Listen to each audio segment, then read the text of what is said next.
your emails as well and do what we needed to do. I moderate this phase of the meeting where we're going to do further deliberation on the voting questions. And we have an hour and 15 minutes to cover a fair amount of territory. But we're going to go back to square one and talk about some of the basics of the clinical effectiveness. Then we'll talk about the contextual considerations and potential other benefits or disadvantages before moving over to the long-term value for money questions. So, are you all back in? Just before we even get started with the conversation, I want to make sure that the CEPAC members are back in the voting software package. If you are having any difficulties with that, please chat or text to Monica or Maggie and make sure that they can help you, if we want to make sure that everybody is fairly teed up for that. So what we're going to do is just to start to show the first voting question. Then we'll turn it back over to the kind of group discussion before we come back and vote. So we are obviously going to split the votes between bempedoic acid and inclisiran. So it'll be usually a series of one before we turn to the other. For the first two voting questions, the patient population at issue is all adult patients with established ASCVD and or heterozygous FH who have elevated LDL-C levels despite treatment with maximally tolerated oral lipid-lowering therapy. And the question that you'll vote on is, given the evidence available today, is the evidence adequate to demonstrate that the net health benefit of adding bempedoic acid alone to usual care is superior to that provided by usual care alone? Yes or no? Now, as we talk through these, I'm going to invite members of the ICER research team to really quickly recapitulate the findings and the evidence rating, and do so in reference to your evidence summary where the tables are located so that you can quickly look back at those. And again, the deliberation that will ensue can address some of the public comments that were made as part of the back and forth that we do before we take a vote. And I'll try to keep my eye on the clock and make sure that we have adequate time to make sure we have good deliberation around all the different voting questions. So with that, Grace, can I turn it to you just to very briefly again summarize what we saw on the evidence for bempedoic acid and the table, if there is one that they should look at. Yes, thank you, Steve. So in the evidence summary that you have, you'll refer to table 4, which is the percentage change in LDL from baseline to week 12. And this is the result of our meta-analysis. And we can see a mean difference total of the entire population of 19.5%, and then split out for patients with ASCVD, HeFH, or both of 17.7%, and patients with statin intolerance with a slightly larger decrease in LDL at 24.6%. If you want to view the clinical outcomes, that is in table 5. And again, the numbers, just to remind you, the numbers here were small, but they do seem to trend in the right direction for cardiovascular events and perhaps a suggestion of mortality increase. And then table 6 is the harms of bempedoic acid, of which we highlight gout and tendon rupture. Good. And Grace, I know you've said this before, but because you mentioned that table 5, I mean, the studies were not powered. They were not intended to try to evaluate any of those outcomes. Yes. So it's important to note that they are, in a sense, you can call them preliminary. I mean, it's in a sense, most people would say that we are waiting for the clinical trials that were powered to evaluate these outcomes to be completed before we know very much about these. Yes, thank you, Steve. Okay. Questions, and you guys, Reem, please. I'm going to start to look at the raised hands, so please go ahead, Reem. Thanks, Steve, and thank you, Grace. I think the question I have is twofold. I realized that the trials were not powered to look at clinical outcome, which is quite interesting because cardiovascular disease is one of the leading subspecialties in highlighting the importance of looking at patient-important outcome and not focusing on surrogates. But at the same time, really my question is about the C+ rating, because yes, I know the study is not powered. I know the event rates were very low, but when I see a potential, increase in all-cause mortality and cardiovascular mortality, that just worries me that we have even more uncertainty about the overall benefits. And I was interested to hear your thoughts about that. Yes, thank you, Reem. I agree with you. I think the issue here is these outcomes were reported as safety events. And the reason that the trials aren't powered, I believe that they're not powered for outcomes, even with this common disease, is because of the length of time the trials run. So that, the primary outcome here was 12 weeks. There is, some of these trials did run to 52 weeks, but even then, again, there just weren't enough outcomes to make definitive conclusions. And so I completely agree with you that patient-important outcomes, as the ideal outcome to look at. However, I think it has to do with the time of follow-up in this case, where the numbers just don't support that.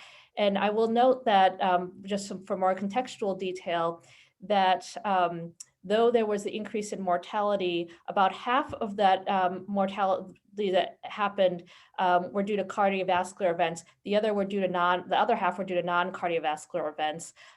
Cancer being one of the major ones, that new or worsening cancer that caused deaths even in the 12-week trial. And all of the events were judged to be not associated with the study drug. So even though we see that signal, the events were thought not to be associated with the drug. I will maybe ask if Dr. Ferdinand or Dr. Rani want to also would like to make comments about this issue. Yeah, it's Dr. Ferdinand. I appreciate your analysis, Dr. Lynn. I think it's not just sample size, it's not just, time to observation, but also sample size that would drive the benefits of looking for cardiovascular events or mortality. These are relatively small studies. When you look at clinical outcome studies, they're usually in the thousands versus in the hundreds. The other thing is that so-called complications or adverse events, typically we don't even do a statistical analysis because there are things that show up in small studies of several hundred. In a larger study where there's randomization, they don't manifest themselves. So it sounds terrible, for instance, 10 episodes of tendon rupture, but we really don't know what that means. You'd have to do an analysis of each of those cases and see exactly what it is, and then try to come up with a cause effect if there is one. But you can't just look at a small group of people in one group versus another when it's not a large trial. In general, I think the LDL is a very good surrogate. We know the HDL is not good. We tried that with the CETP inhibitors. But the LDL is a very good surrogate. There's even old medicines like cholestyramine or resins that block absorption. Zenamide itself, surgical bypass, the ileum decreases LDL, it improves outcomes. So I don't see a reason why we would postulate a drug that works in the same stream as the statins in cholesterol synthesis in the liver would not have a benefit. Can't prove that, but I don't see a reason why it would not. Thank you. So, yeah, I would only add to that I would be very careful actually deciding one way or the other based on outcomes that are there.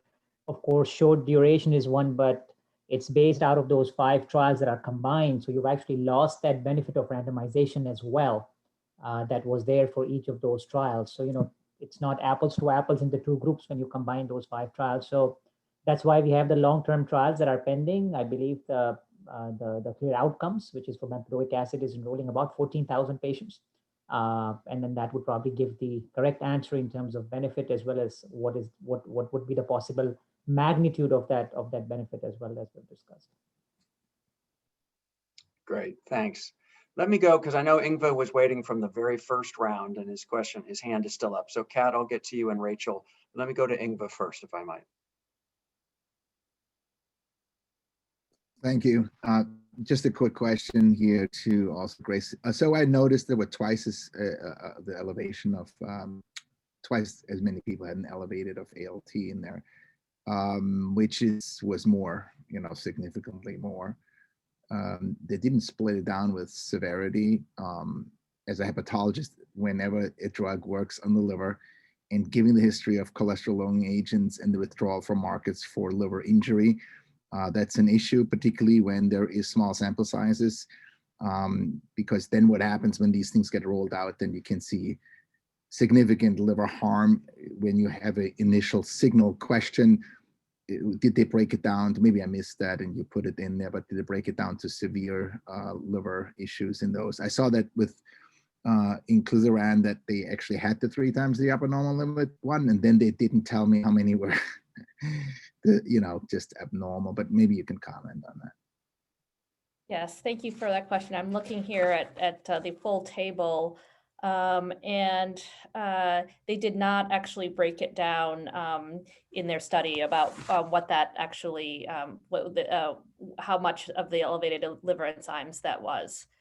So I could look up we'd have to look back at the actual clinical trial data to see if that is in there, but in their report, they did not did not specify that, but it's a good point. Thank you. Grace, do you happen to know I forget if the label makes any mention of liver issues? I know it does for the tendon rupture and gout, but what about the liver? No, it's just listed in the adverse events. That may suggest that they had a look at the actual numbers and decided that it was not worth highlighting in the label. But I wouldn't put words in their mouth, so I won't. Kat. Thank you so much. I think on a different topic, if it's okay to switch, I just wanted to make sure as you all set out to vote, and I thank you so much for the time and attention that you've put in to this, both ICER and the CEPAC members.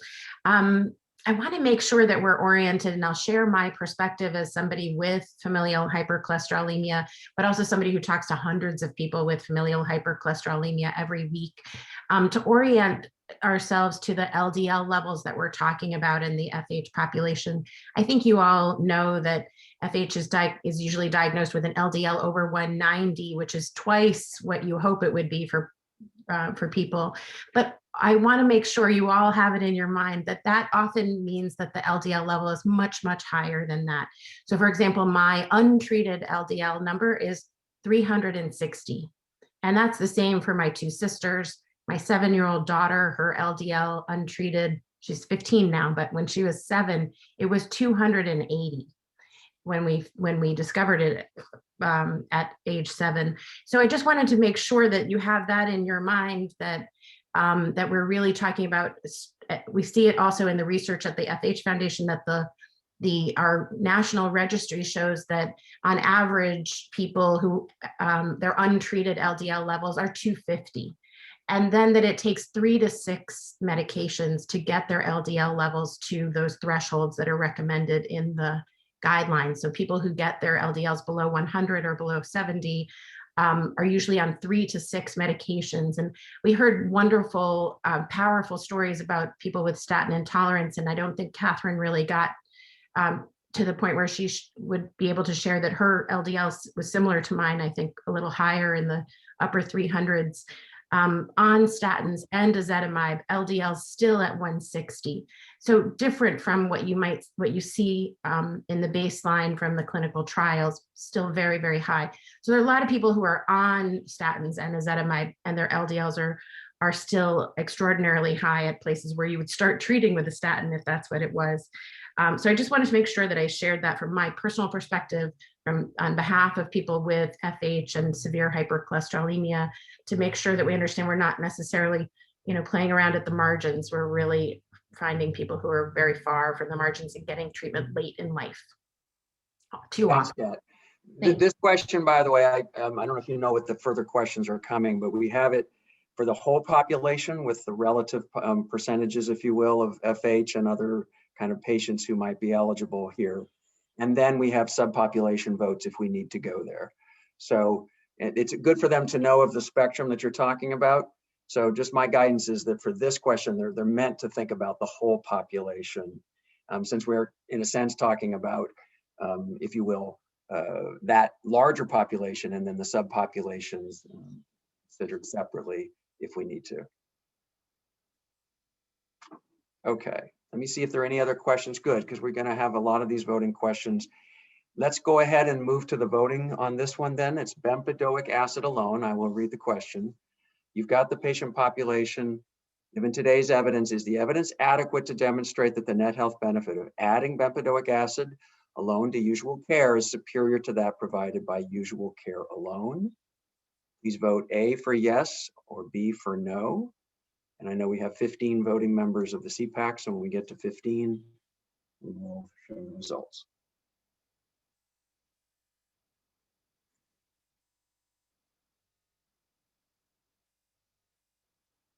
Oh, I'm sorry, 14.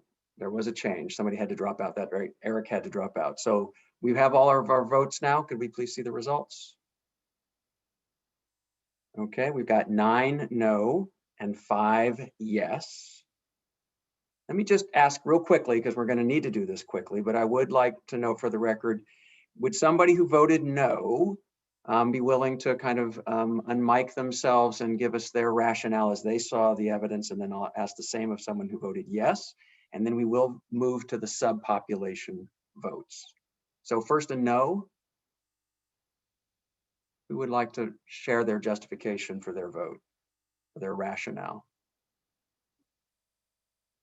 Don't be shy.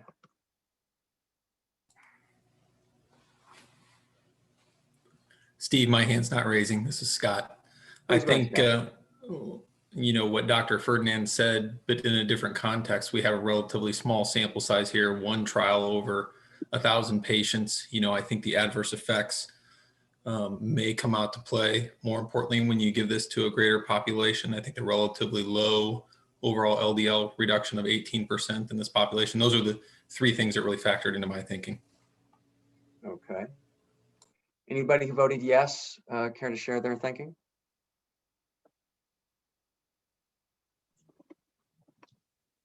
Aaron has his hand up. Oh, thank you, Aaron. Yeah, I mean, I just think the question is a somewhat low bar.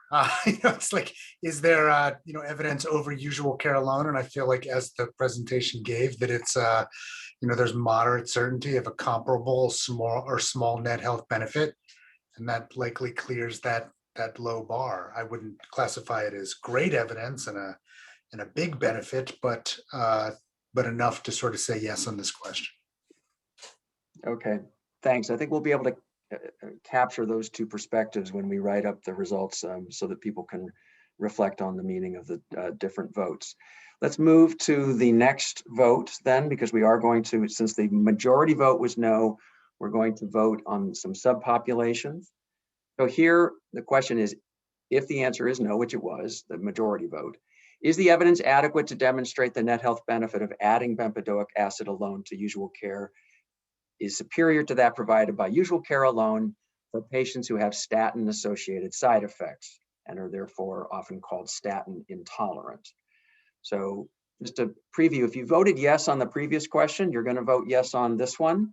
But let's look specifically, Grace, if you can mention where the evidence is most specifically on the statin intolerant populations who tested with bempedoic acid. I'm muted, sorry. So yes, this is table 4 in your evidence summary. And you'll see that the last line is our summary estimate for patients with statin intolerance from the 2 trials that were exclusively enrolled statin intolerant patients. And our mean difference between groups was 24.6%. Okay. So no real difference in the harms, if you will, side effects, but a higher relative reduction in LDL. And again, we heard why that was. There's a pathophysiological hypothesis that kind of, I think, would explain why that's the case that Grace mentioned earlier. Does anybody have any further questions about the evidence on this subpopulation? I'll do a better job of scanning for hands.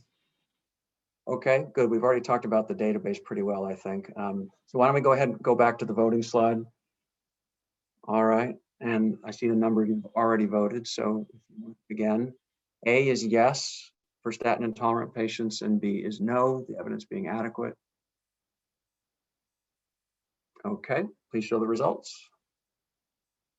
Okay, 12 yes and 2 no. For the sake of time, I think we're going to move forward because I think the rationale for the shifts makes sense on their face. So we have another subpopulation to ask about.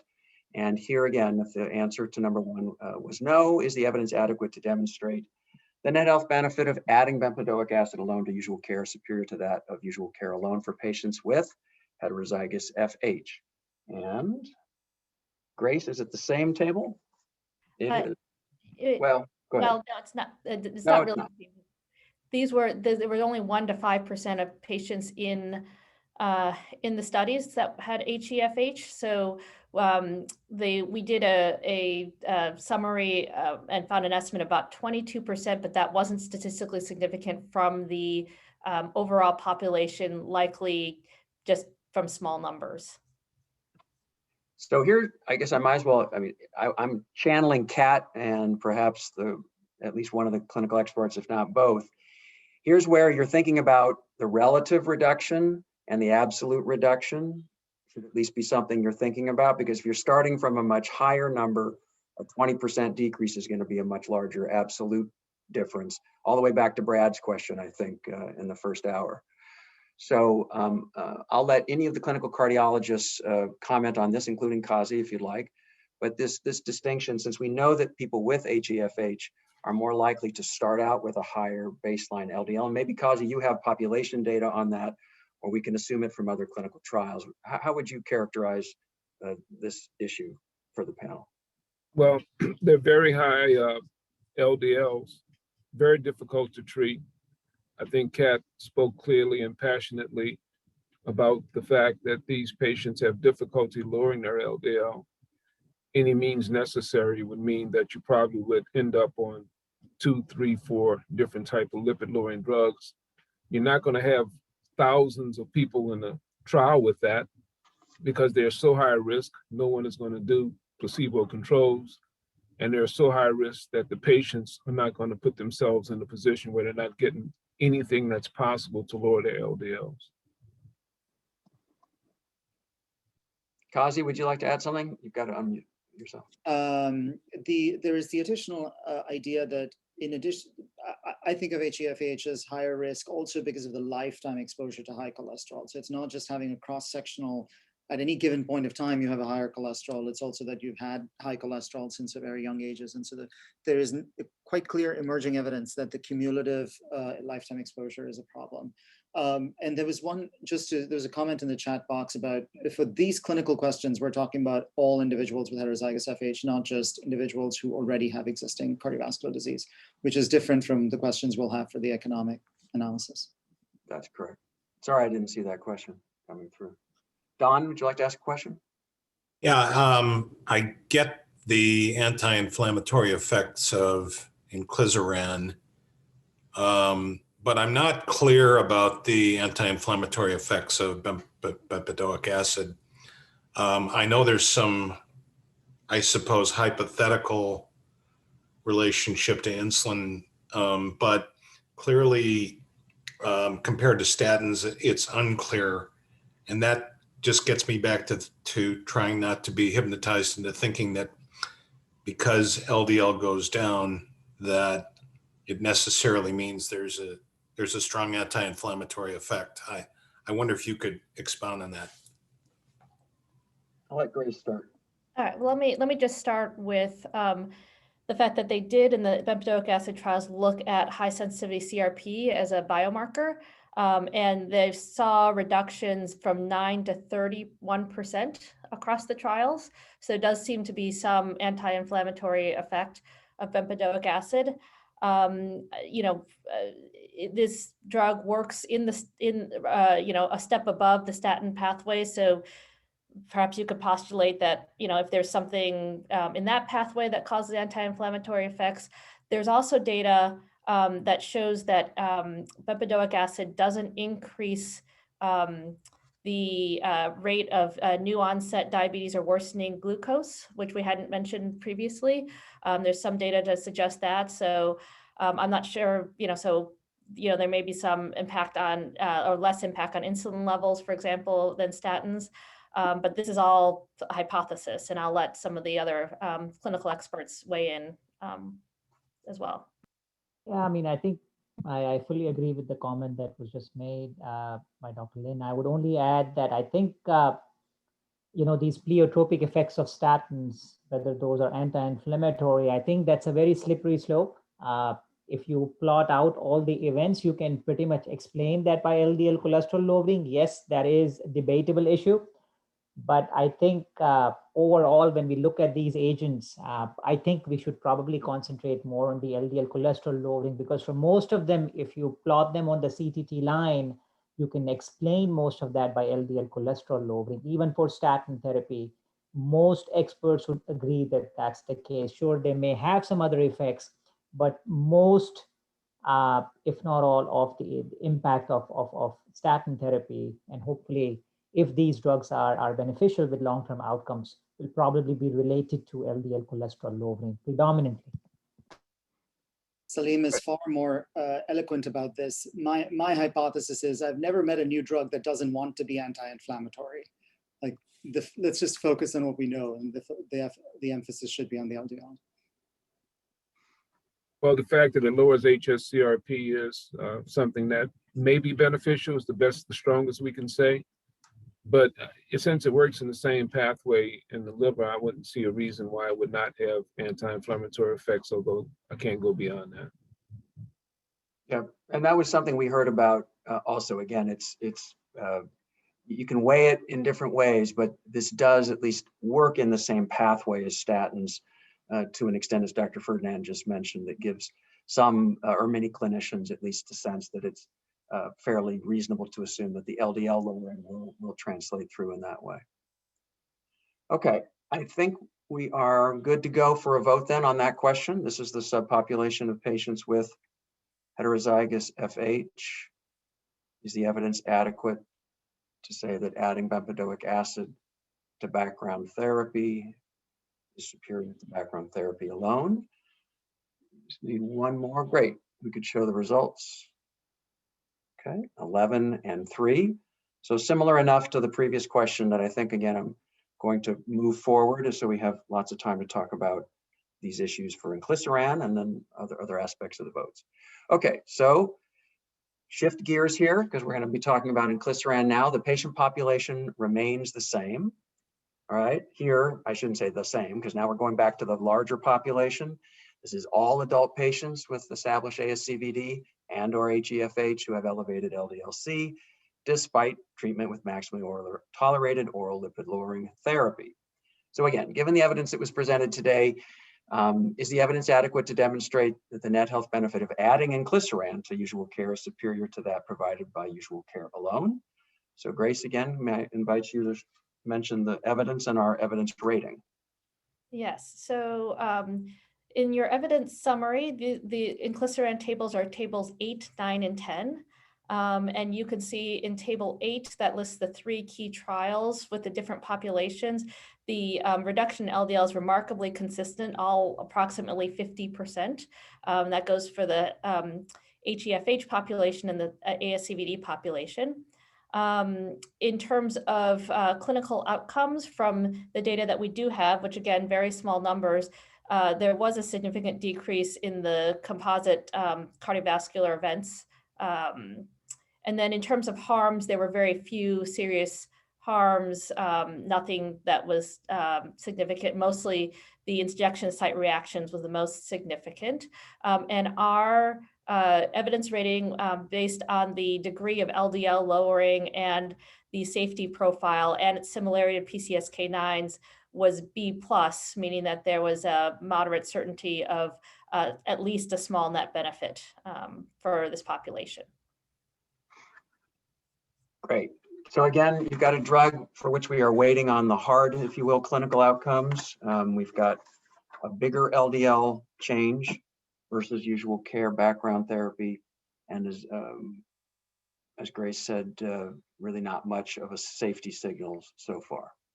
Any questions? I see Don again. Yes, Don. Yeah, just quickly, Dr. Lin, I'm sorry, just give me a sec. Flipping windows here. So in table 9, you have the CV composite, and in table 5, it's called MACE. And I wonder what the difference is. I understand what they stand for, but from an analytics standpoint, could you explain how they're different? Sure. These are based on what they measured in the clinical trials, actually. So these were defined by the companies whenever they put together composite outcomes, composite endpoints, there isn't a standard, if you will, where it's always, ACS, non-fatal MI, mortality. Each trial, designates its own set of composite endpoints based on what they measure in the trial. So the difference between the inclisiran and the bempedoic acid is just that in the trials, they decided to name, put different events in that bucket. So yeah, just quickly. So what in particular is different between the two is what I'm trying to ask. Sorry. I believe that, let's see, the bempedoic acid, I believe, included revascularization, which I don't believe that the inclisiran trials did. They just included events, not treatment like revascularization. Okay, thanks. Good. Jill. Can you remind me what the follow-up was for the Orion trials? Yes, it was 510 days.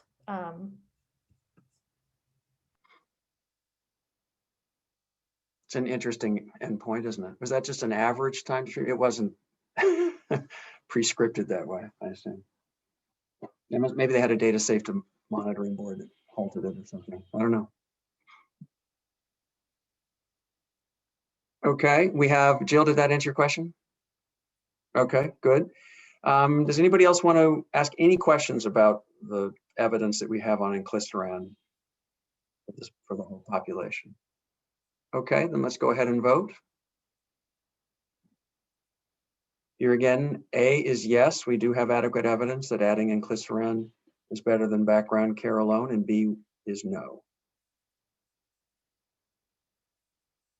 All right, you can see the results. 14 yes and 0 no. Okay, excellent. So that obviously means we do not need to vote on subpopulations that could be viewed as at higher risk than the general population. So we will move straight into the next segment of votes, which are going to be on contextual considerations and potential other benefits or disadvantages. Let me just spend a second or two for the listening audience, if you will. Before we even, that's right, well, you can show this, but just to give you guys, everybody, a context on what these votes are about. So we've talked about the clinical effectiveness, and we're obviously going to have a vote on value later. Here we're talking about, remember those components of the value framework that I discussed at the very beginning, the components of long-term value for care. These are things that could be considered to be either special priorities that society holds or that we as individuals hold for certain treatment areas based on their severity or their lifetime burden of illness. And it could also include things such as benefits that accrue to patients or to the family, or other aspects that would be viewed as relative advantages of one treatment or another that just are not captured by the clinical trials or even by a good cost effectiveness model. And so these are an important element that should be integrated into people's overall judgment of long-term value for money. So here's our chance to talk about those. And we start by talking about what we would call contextual considerations. And they really are about the condition. They're not about any individual treatment. So let me just read you the first question as an example. When making judgments of overall long-term value for money, what's the relative priority that should be given to any new effective treatment for secondary prevention of ASCVD on the basis of the following contextual consideration? And the first one is, the acuity of need for treatment of individual patients based on the severity of the condition being treated. And the CEPAC is going to be asked to vote from A to E here, from very low priority, average priority, high priority, and very high priority.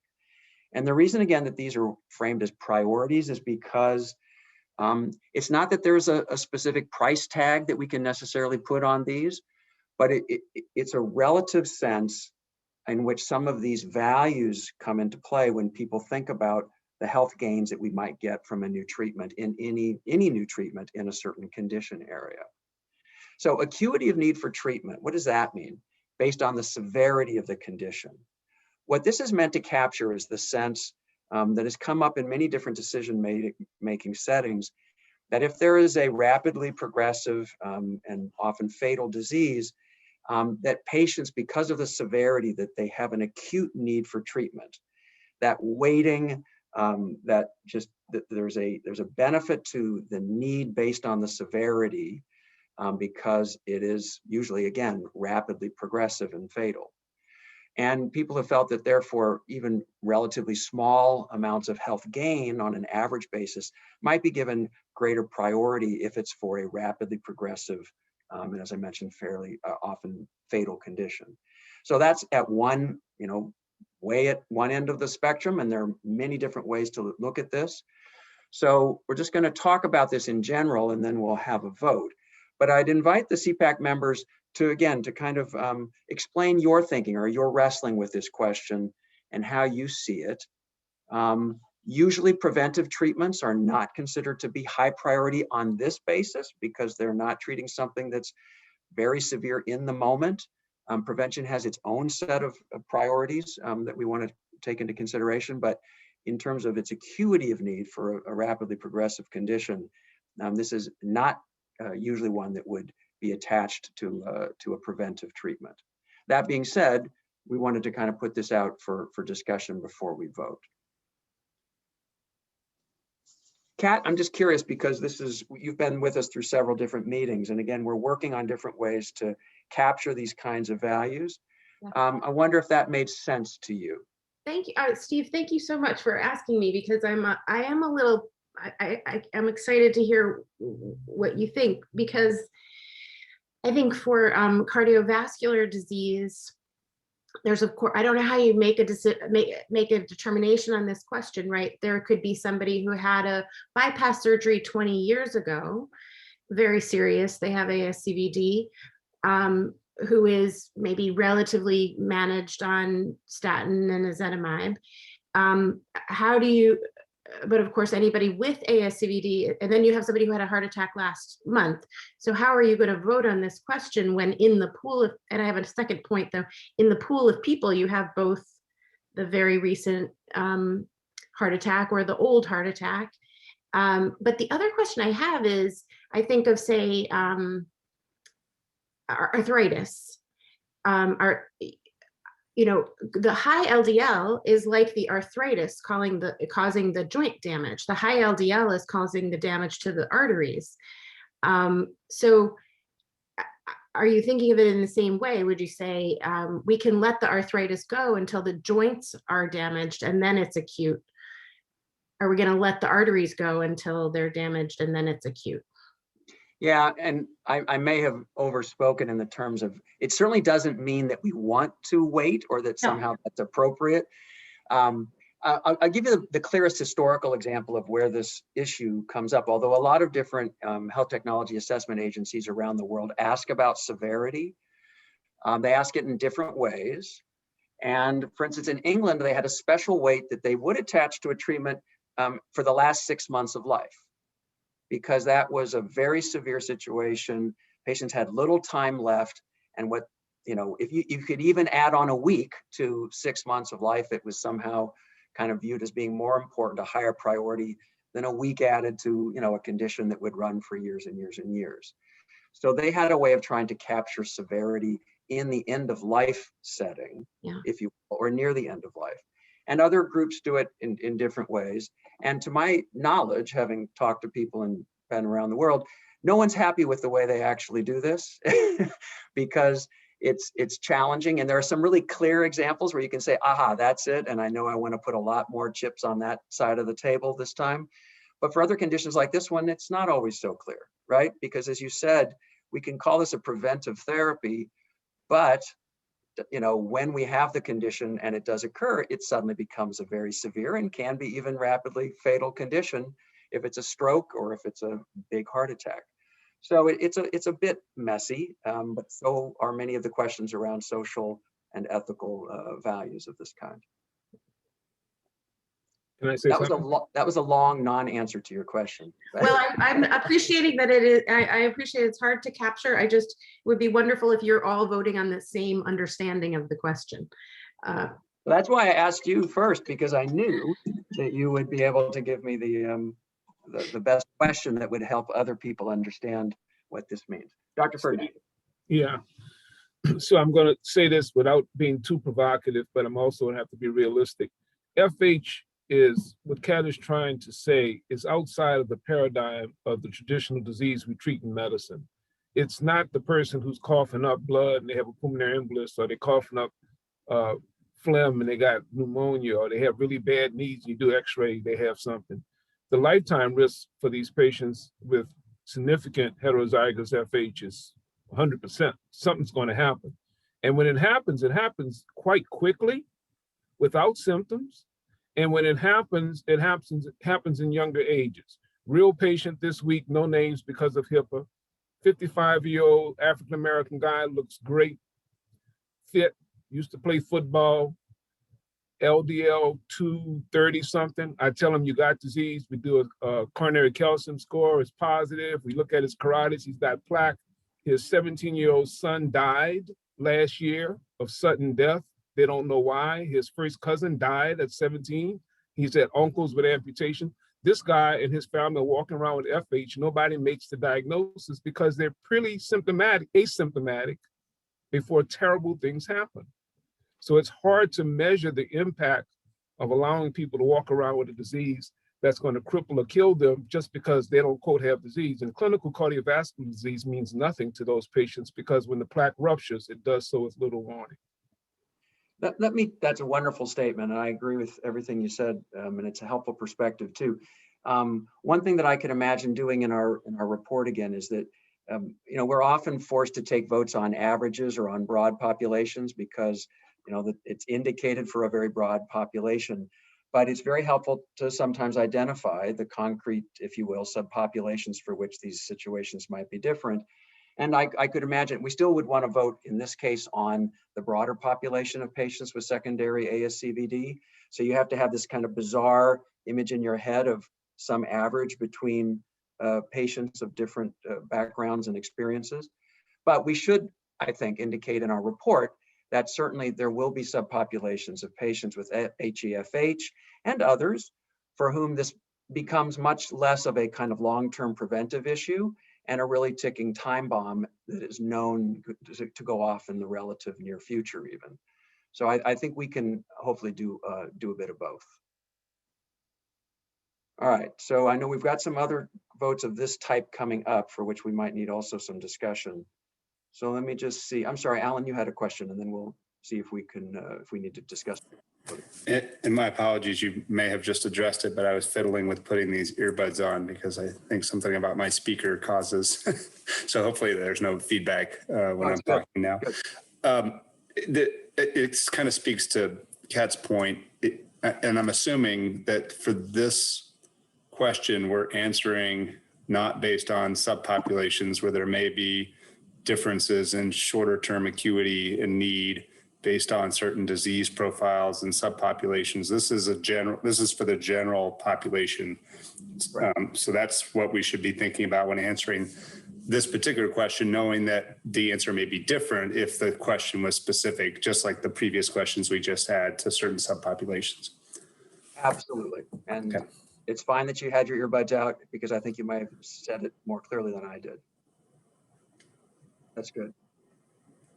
Okay, let's go back to the voting question then, and let's have you vote again. Remember that A is very low priority, given the acuity of need for treatment, ... E is very high priority, and you can vote anywhere between A, B, C, D, and E. And again, when we get up to 14, we will see the results.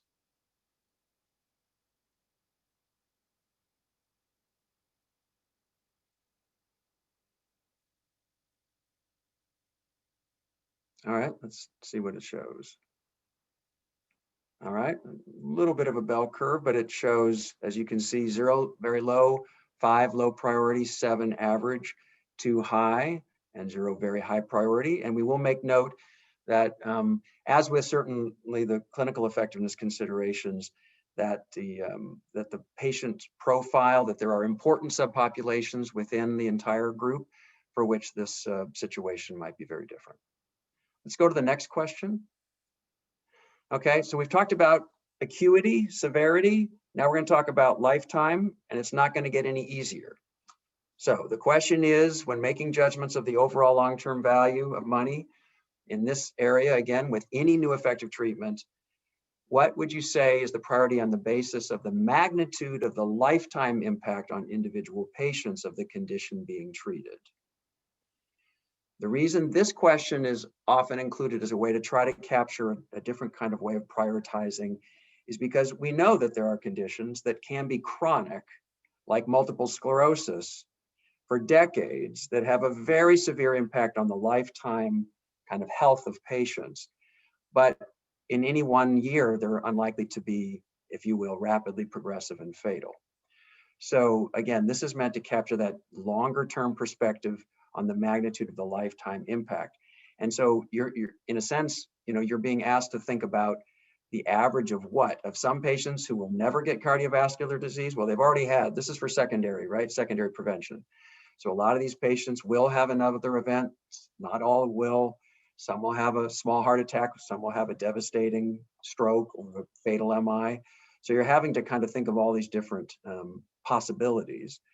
But in general, we're trying to get whether there's a very low priority, a very high priority, or somewhere in between based on what you think of the magnitude of the lifetime impact on individual patients of this condition. And I'll get right out ahead of a lot of people's thinking to state already that obviously for for familial, for heterozygous familial hypercholesterolemia, I swore I wouldn't mess it up this time around, Kat, but I still did it. Those patients often are born, and as young children or as young adults, they find out about the family history. And so for them, this is a lifetime issue. Whereas for other patients, their first high cholesterol might not be until they're in their later years. So a huge breadth and diversity of experience here. Does anybody have any other comments or questions about how they're going to try to think their way through the vote here?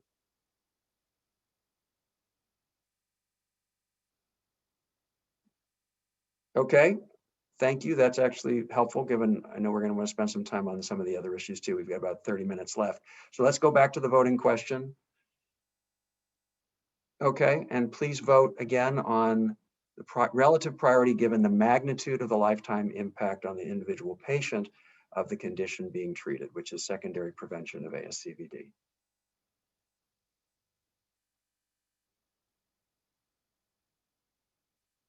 A is very low, E is very high, anything in between.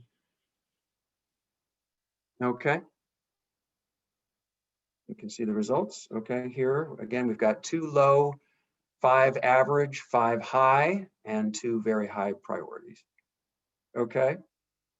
We'll all reflect on these results and continue to learn from them because our goal is to try to make as transparent but also tangible some of these thoughts that we want insurers and other decision makers, clinicians and patients, but obviously insurers are front of people's minds often. We want them to think about these as part of their thinking as well. So let's move to the potential other benefits and disadvantages. And here we're going to shift to drug by drug effects. So we're going to ask you about several different potential benefits or disadvantages. Here, the question reads, what are the relative effects of bempedoic acid when it's added to maximally tolerated oral lipid-lowering therapy on the following outcome that will inform people's judgment of the overall long-term value for money of bempedoic acid?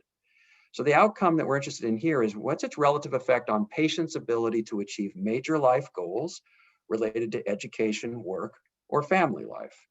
And we can say that the relative effect of bempedoic acid, will it have a major negative effect on this, a minor negative effect, not much difference, a minor positive effect, or a major positive effect? So here again, you have to incorporate your own thinking about the evidence on it that we've talked about. But when you think about its effects, not just on the health of the individual patient and its kind of health-related quality of life, but what about, if there are additional or broader effects on the patient's abilities to achieve their life goals?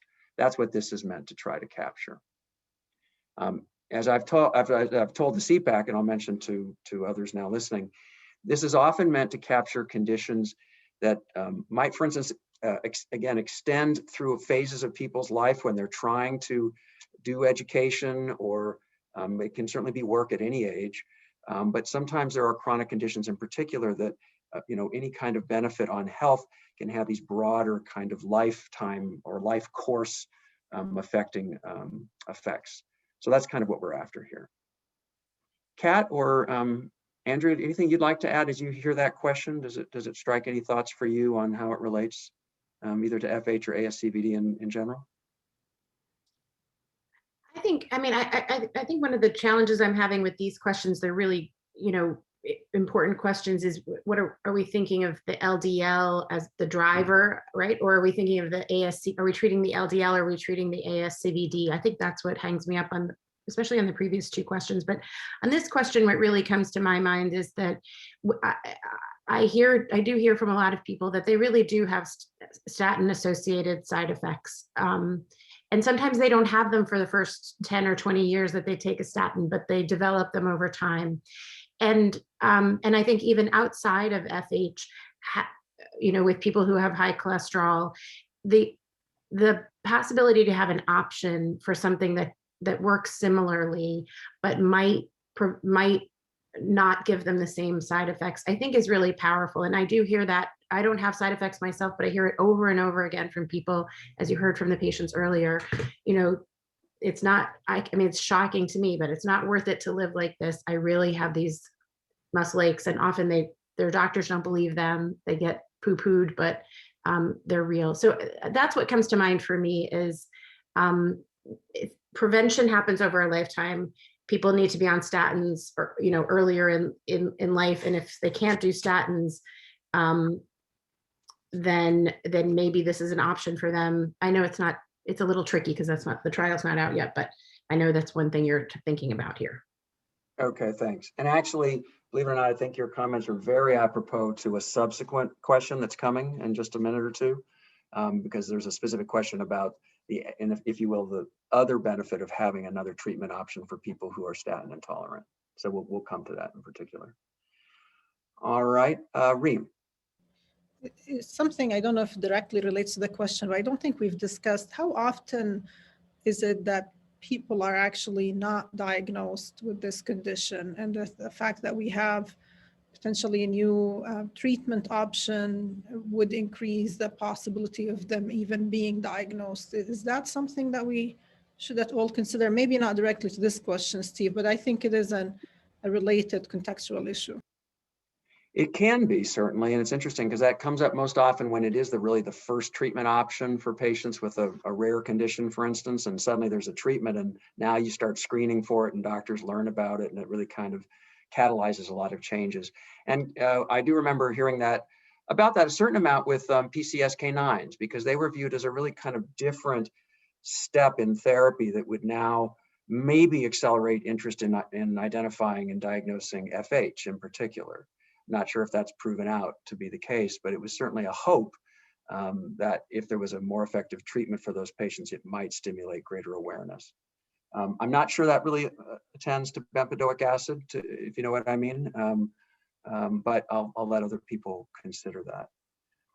Don, I'm going to ask you to be real quick because I do note the time, and I want to make sure we have time for the long-term value for money. Sure, I think this just gets into the question of moving past looking at a biomarker, so to speak, as an endpoint into what the patient's actually experiencing. For example, people in the ischemia trial who had lower Seattle Angina Questionnaire result, better Seattle Angina Questionnaire results with conservative therapy. And it begs the question of, you know, the role of shared decision making and what's important to the patient, which isn't measured in any of these trials, and is something we have to consider in this question, I think. All right. So here again, the question is, if we go back to the voting question, it's whether the relative effects of bempedoic acid as an add-on on patients' ability to achieve major life goals related to education, work, or family life. Do you think this represents a major negative effect, minor negative effect, no difference, minor positive effect, or major positive effect? And why don't we go ahead and have you vote?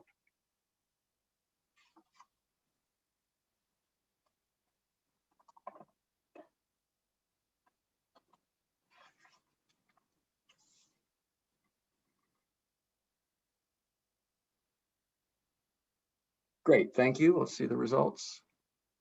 Okay, 5 no difference, 9 minor positive effects. All right, good. I'm going to let that go for now without further comment because we want to make sure we have time to do also these questions for inclisiran. So let's move to the next question, which is, this should be relatively quick, I think, because we're talking about the same idea, but on caregivers. So we're talking about the relative effects of bempedoic acid as an add-on. Think about its effect on patients and what might be the spillover effect, if you will, on caregivers. What about their quality of life and their ability to achieve major life goals related to their education, work, or family life? Would this treatment in this condition have a major negative effect on caregivers, a minor negative effect, no difference, a minor positive effect, or a major positive effect? And again, we'll try to be quick, but it's hard not to want to reflect on that from the patient's perspective because you guys are part of families. So would you say that there's, what would you say briefly about the effect of, I guess we're focused on bempedoic acid, but more broadly, if you will, the effect on families, on caregivers of an effective treatment? I think I can answer that. Well, I can, sure, from our experience. Sure. I think that caregivers have a really unique challenge because their life really does revolve around the patient's life. And so if the patient's quality of life is diminished, so is a caregiver and the family members. All from financial to having to take care of extra financial, situations to, we can't do these things as a family because my husband or my father or my mother can't, tolerate that. So when you're talking about caregivers' impact, it should, in my eyes, be the same impact as it would be on the patient. And so if we're seeing that it's a good improvement for a patient, long-term outcomes and affecting a patient in a positive manner, it would be the same on a caregiver. I can't imagine that it would be different. I think it should be the same. Okay. Fair enough. Good. Rachel? I want to just suggest one way in which it might be different, which is affecting my answer, which is that to the extent that the patients in these trials were mostly in their 60s, or the baseline was patients in their 60s, I'm particularly concerned about the impact on their adult children, particularly women in sort of the sandwich generation situation who may be called upon to sacrifice work or childcare or other responsibilities. So whereas for patients, I might be less concerned about someone who's in that age group having a small child to care for at home. For a child of a patient, I may have that more greatly in terms of caregiver burden. Good, interesting point, thanks. All right, let's go ahead and vote on this one. All right, so you know the question. It's about bempedoic acid's relative effect on caregivers' quality of life and or their ability to achieve their life goals from A to E.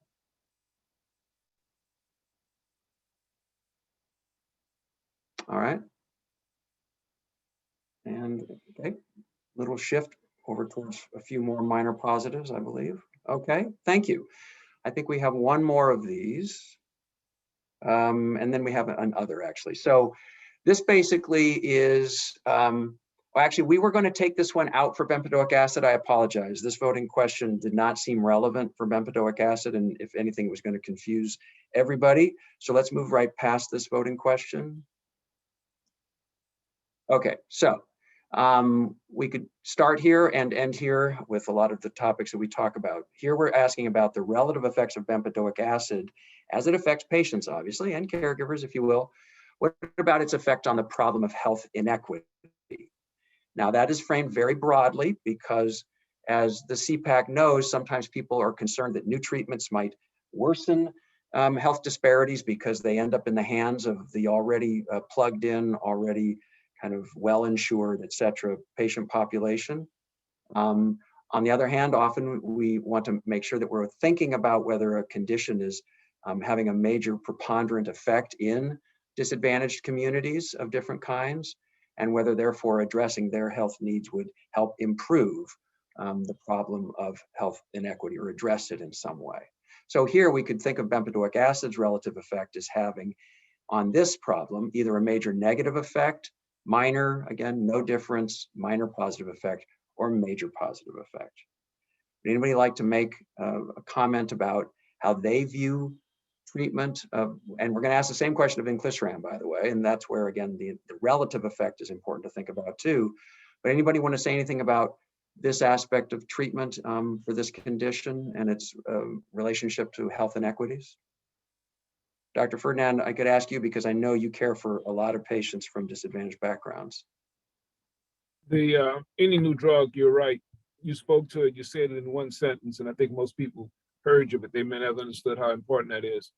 When you have new drugs, new therapies, even when you have outcomes, they have less uptake with people who have no insurance or Medicaid or even Medicare Advantage plans. So then what happens is that whatever was the benefit of the new drug, new therapy, whether it be transaortic valve replacement, PCSK9 inhibitors, whatever benefit those new therapies have, they're not equally applied. You widen the gap in terms of cardiovascular outcomes. You make things worse. So the new drug, new therapy makes things worse. I don't know if bempedoic acid would put a big dent in that, especially if there's a cost. The uptake in statins is equally poor across all populations, but it's worse for women, Asians, Asian Americans, and African Americans.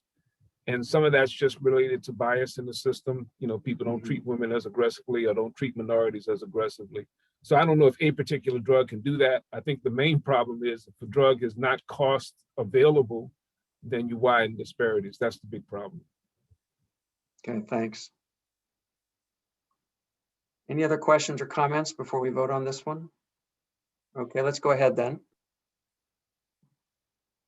All right, as it relates to the problem of health inequity, the relative effects of bempedoic acid from A to E.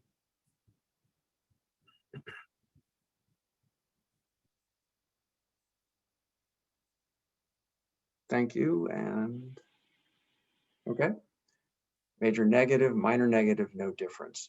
And we'll be sure to clarify, it's not like there's something wrong with the drug in this sense. It's a fact, it's a feature of our health system. It's a feature of our insurance system. It's a feature of our society. So, but it helps us always remain attuned to whether we need to address this. And we will come back in the policy roundtable to say, if these are coming forward, how can we address some of these risks, if you will, that they might contribute to even greater health inequity. Okay, great. The next question, Kat, you've been waiting, here it is. New treatment option for patients with statin intolerance. This is what Kat brought up. It's gonna come up all the way through the meeting today. People will argue about it to a certain extent, and we'll continue that. But here we want you to ask you whether this relative effects of bempedoic acid, as far as a potential added benefit, what about the fact that it does present a new treatment option for patients who have statin intolerance? Is this related to its effect? Is it a major negative effect, a minor negative effect, no difference, a minor positive effect, or a major positive effect when you think about bempedoic acid in this way? I actually don't think we probably need to discuss this that much just because we've already talked about it. And we will come back to some of the practicalities of how this is done through insurance systems, et cetera. So why don't we just go ahead and vote? Okay, from A to E here. All right, great. Let's see the results. Okay, minor positive effect or major positive effect is the predominant answer. Thank you. All right, we're heading now into the home stretch on these types of questions. We're just shifting to inclisiran. And so in these, partly for time, I apologize. If anyone wants to say there's a really important difference here and they're thinking about inclisiran's effects relatively, that they want others to hear, we should do that. But otherwise, I think we'll be able to run relatively quickly through these votes now that we've talked about what they're about. So this one is on inclisiran versus PCSK9s, because that's the way that clinicians are largely thinking about these in patients. So think of that comparison, the relative effectiveness in terms of their patients' ability to achieve major life goals related to education, work, or family life. Okay, now, we haven't presented you with specific data on PCSK9 inhibitors. So I'll just summarize that basically, I think Grace said it pretty much though, that the relative LDL effects, which have not been shown yet, obviously in the cardiac outcome studies, those relative LDL effects are right in the same ballpark, the 50% reduction in LDLs. So take that as what you're comparing the relative effects to. And so given that inclisiran will largely be thought of as something in comparison to PCSK9s, do we think there are additional things about it in some way that would give it a new major negative effect or major positive effect in terms of its ability to help patients? So I don't think we're going to need to discuss this, but people please flag me down if we need to, but try and move quick. Kat. So I would just, I think there's I would caution us to not make assumptions based on ahead of time, because I think there'll be different delivery systems, different timing, different dosing, all that kind of stuff. And I think it's natural to assume that one might be better than another, but I'm not sure that we know that until it actually goes into effect. So I just wanted to raise that because I think it's too early to make a judgment on that. Some of these definitely will be. And we're gonna talk about the delivery mechanism in a second because it's gonna come up as a potential benefit, at least for some patients, because it's already being talked about that way for sure. Sure. Let's go back to the voting question then, and let's go ahead. We're gonna do the patient and the caregiver. So this first one is gonna be, again, many of you have already voted, so almost there on the patient's ability to achieve their life goals. We just need one more person to vote. Thank you. Okay, we've got 1 minor negative, 10 no difference, and 2 minor positive. We go to the next one on caregivers. Please go ahead and vote.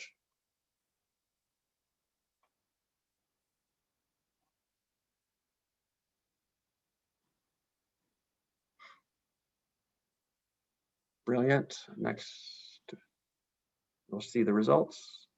Okay, I thought they would look about the same. The next one is on now. Here's one where we have a difference we have to spend at least a minute thinking about. That's the point that Kat brought, because inclisiran is months away from being FDA approved, right? So do we really know? But people are going to want to think about this, and you're going to have the chance to weigh in right now. What do you think are the relative effects of inclisiran versus PCSK9 on patients' ability to manage and sustain their treatment, given the complexity of the regimen? So, Grace, I'll let you summarize it, but basically the way that inclisiran will be administered versus the way that PCSK9s are. Yes, so inclisiran is administered first as 2 loading doses 90 days apart. And once you get past that as a subcutaneous injection, once you get past that, it's twice a year, I'm sorry. And it is designed at the moment to be administered in a doctor's office, in a healthcare setting. That's what the company has told us, and that's how it was designed in the clinical trials. That compares with PCSK9 inhibitors, which are injections that are done either once or twice a month at home. And what we've heard from patients and clinicians is that there's the potential that the decreased number of injections and the administration healthcare setting, because many of these patients have 6-month follow-up appointments anyway, may have an impact on adherence and willingness to accept the therapy. You know what? I'm actually going to take the prerogative to accept Kat's suggestion. I think we ought to talk about this at the policy roundtable and maybe not vote on it now, because to Kat's point, I want to ask the manufacturer about this. I want to ask clinical experts about this. What if, it could be that PBMs and health plans are going to require that it's taken at home. We don't really know yet. And so anything we might say about the relative benefits on adherence, if you will, because of the complexity of the regimen, we were thinking by the time we'd have this meeting that we would be much closer, if not past the FDA's approval of inclisiran, and we might know more about this. But I think we ought to hold on to that question, because I think if we send a signal, it might be indeed premature. So let's go on. I think I want to just jump to the long-term value for money questions now. So let's go. Oh no, do we have the inequity one? I think that's what's next.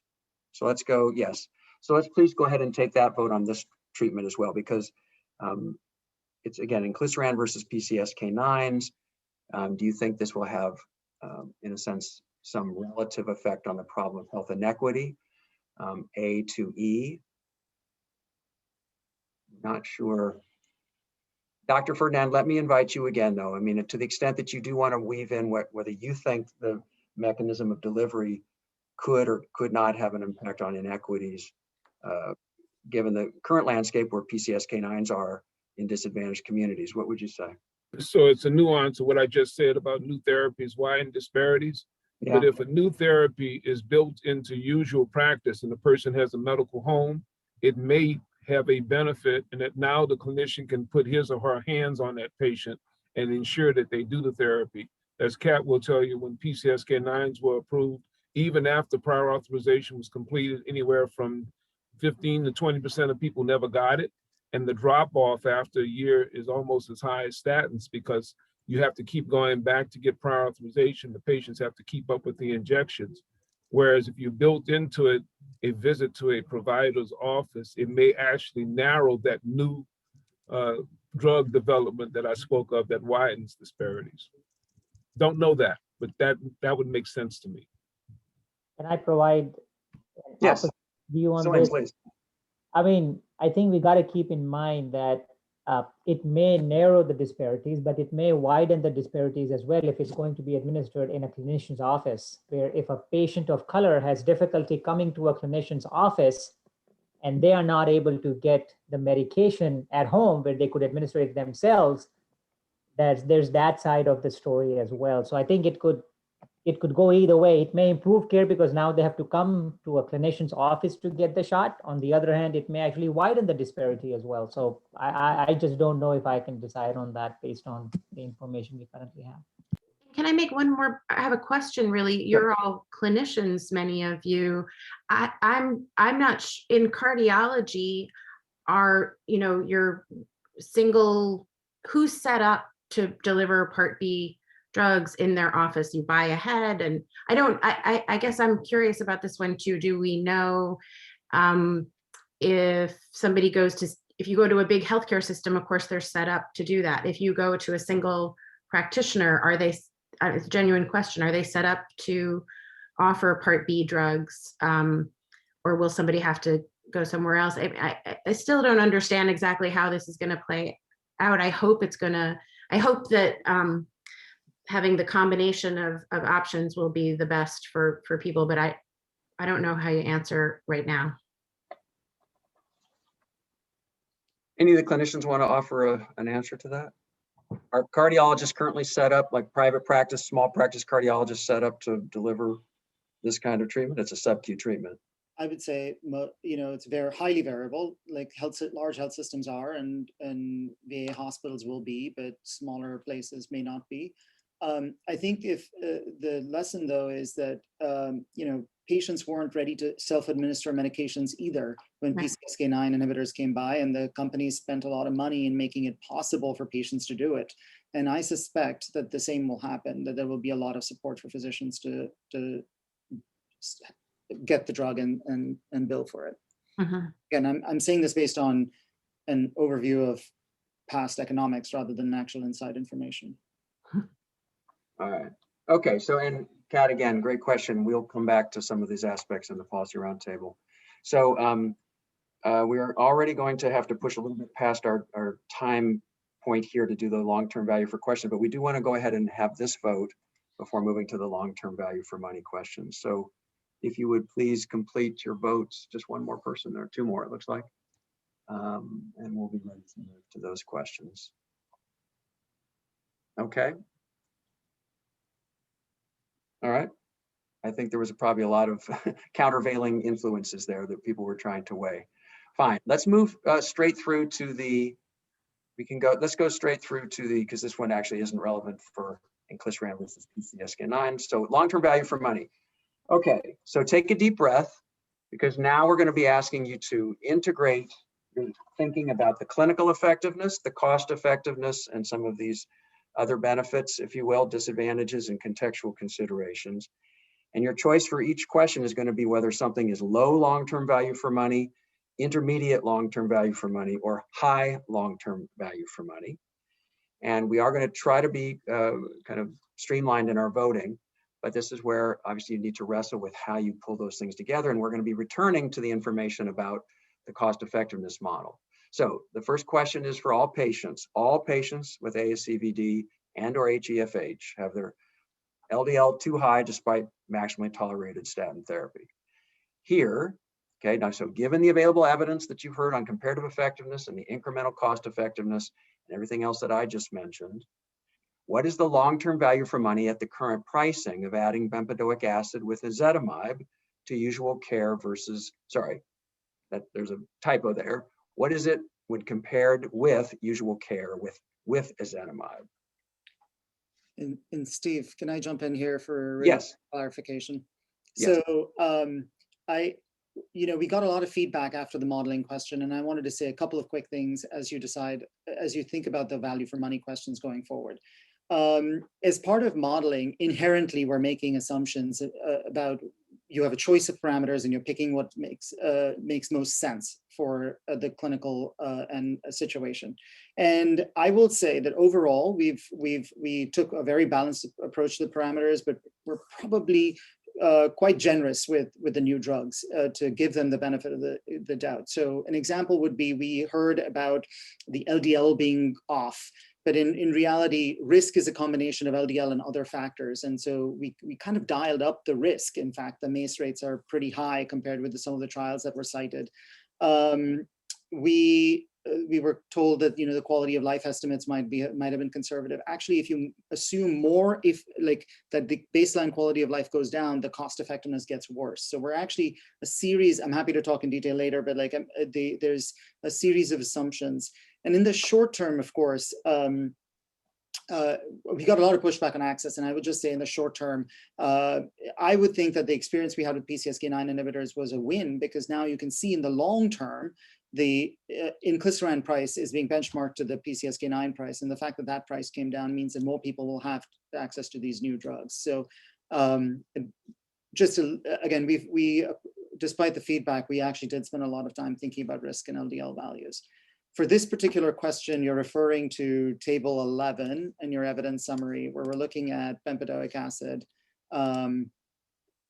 against the comparator, and we have an ICER of $186,000 per quality, or $168,000 per expected value of life year gained. Good. Thank you, Kazi. That was well done and very fast. I appreciate it. All right. So let's, again, we're going to run through bempedoic acid. And here you are going to get value votes on the subpopulations as well, because we have different cost effectiveness findings for each subpopulation. Here you're talking about the overall population, as Kazi said, the incremental cost effectiveness ratio is 186,000 per quality, or 168,000 per equal value of a life year gained. Does anybody have any questions or thoughts on how they're going to think this through on the high, intermediate, or low value, given this finding and anything else that you've been thinking about? Again, you've already talked about the clinical effectiveness, right? So the model takes the LDL and translates it through into cardiac findings.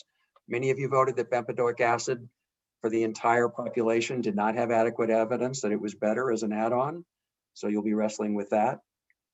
Anybody have any questions or thoughts before we vote? Okay, let's go ahead and vote then. All right, so this is bempedoic acid with ezetimibe versus usual care with ezetimibe.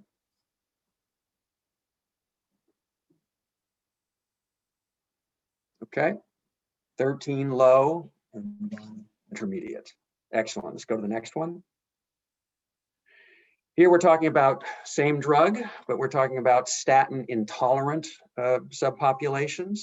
I'll just let Kazi again highlight for you the table where the finding of the ICER is, and then you can do your own thinking about the other factors, Kazi.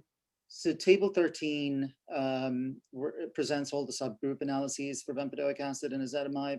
And you can see that because statin intolerant individuals start out with a higher LDL and achieve a higher relative risk reduction, the ICER improves to $92,000 per QALY or $83,000 per expected value of life year gained, or equal value of life year gained, I'm sorry. Yep. Good. And we'll come back to the fact that this is being used, the federal supply schedule price is being used for these analyses. And we'll certainly come back to talk about whether that will translate through to the broader market. But just so you, again, for those of you who know, that's the price we're using here. Anybody have a specific question about the statin intolerant results? Okay, let's go ahead and vote. Thank you. The results. Okay. Shift to the right, if you will, 12 intermediate and 2 high. Thank you. Let's go to the next subpopulation, which is heterozygous FH. Again, looking at table 13, higher baseline LDL, higher risk of events with lifetime exposure, ICER about $101,000 per QALY, and $92,000 per equal value of life year gained. Okay, I'm going to guess that we don't have any other questions, given that we've talked about these subpopulations on the clinical side length. So seeing no hands, let's please go ahead and vote on this one. Oh, you already did. Thank you. Okay, we're ready. Okay, shifted back a little bit. Okay, but still a lot of intermediates there. Thank you very much. Okay, now I think we can shift to inclisiran, unless I'm mistaken. I just want to make 100% sure that we're on the right voting question. Good. Okay, this is the broader population. Okay, basically same voting question otherwise, but this is about inclisiran. And so, Kazi, you can tell us a new table to look at. Yes. We're now looking at table 14, which is comparing inclisiran to the control. And you see that the ICER is $157,000 per QALY or $142,000 per equal value life year gained. Okay, any questions about the way that inclisiran was modeled different from bempedoic acid that you want to raise before we vote on this? The net effectiveness is about 5.5 years of life. Months. 5 months of life. I'll take 5.5 years. On average, modelers think that 5 months is a big deal, but it's on average it is, because that means that there are patients who get a lot of years and others who get nothing. Okay, Kazi and I can have that conversation later. How about the votes? Let's go ahead and vote. Thank you. Let's see the results. Okay, 10 low value and 4 intermediate value. And now we will shift to the same subpopulations. Inclisiran for statin intolerant, where they are starting at a higher LDL, et cetera. Kazi, the results there would be? Give me 1 second, sorry. We're looking at table 16, which are the subgroups for inclisiran. I should point out that this again is a placeholder price, and but at the same price across all subgroups. For the this is statin intolerant, the ICER improves to $103,000 per QALY and $93,000 per equal value life year gained. Anybody want to ask a question about the statin intolerant population? Okay. Let's vote, please. Thank you.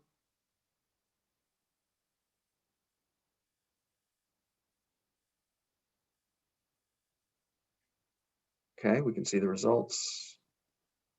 All right. So we were 13 in the middle, intermediate, and 1 low value. And now we are shifting again in table 16, we'll shift with the last voting question to the HeFH population. And here the ICER for inclisiran is $84,000 per quality or $76,000 per equal value of life year gained. Table 16 in your evidence summary. Kazi, say again why with inclisiran as opposed to bempedoic acid, the quote unquote best cost effectiveness. I mean, it's all within relatively narrow ranges, but yeah, better for HeFH for inclisiran, whereas the statin intolerant was the big difference or bigger difference for bempedoic acid. Was that because of the higher LDL effectiveness of bempedoic acid? Right? Exactly. And the idea is that in general, statin intolerance starts higher. So both drugs do better, but then bempedoic acid has a larger percentage reduction. And so the net gain is in LDL is, or net reduction in LDL is higher. And that's what's driving the cost effectiveness here. All right, thanks. All right, we can complete the voting. Thanks. Let's see the results, and they show 10 intermediate and 3 high. Okay, we are about 10 minutes over, but I want to let the CEPAC now take a breath. Would any of you like to make a comment about the way that you moved through those votes that you feel would be important for the public record to take note of, either in your thinking about any aspect of how you are integrating the different elements of information? If anybody has a particular comment, and I see Nick does. Yeah, I'll just say, I had a difficult time with some of these questions, in part because we lack outcomes data. So I'm mostly indulging the assumption that the reduction in LDL levels is going to carry out, have the same effect as we've seen in past cases. But I actually have a very low degree of confidence that that's actually going to be borne out in reality. It might be. So I feel like there's even more uncertainty here than there usually is with these votes. And there's often a lot of uncertainty. I feel like it is compounded in this context. I think that's fair to note. And that will come up from everything from clinician acceptance to patient interest in these drugs and to how insurers will think about them for sure. So we'll start with that as one of the first things we'll probably talk about when we come back for our policy roundtable. Since we're a little bit over, I think we should at least give you guys 10 minutes. And let's go ahead and say, actually, why don't we reconvene at 3:25, 13 minutes from now, okay? That will allow us to shave a little bit off the policy roundtable, but we have some really juicy topics for our roundtable today. Thank you very much for moving so quickly through those, Brad. I'm sorry. Steve, we're in the Midwest. It's 2:25. 2:25. Sorry about that. Some of us are already getting closer to 5 o'clock, as you can imagine, on a Friday. We want to get there. And Brad, can your comment wait till the policy roundtable, or is it something you need to add in now? Okay, it'll wait till then. Thanks. Everybody can sign off your camera and your mic, and we'll see you at 3:25.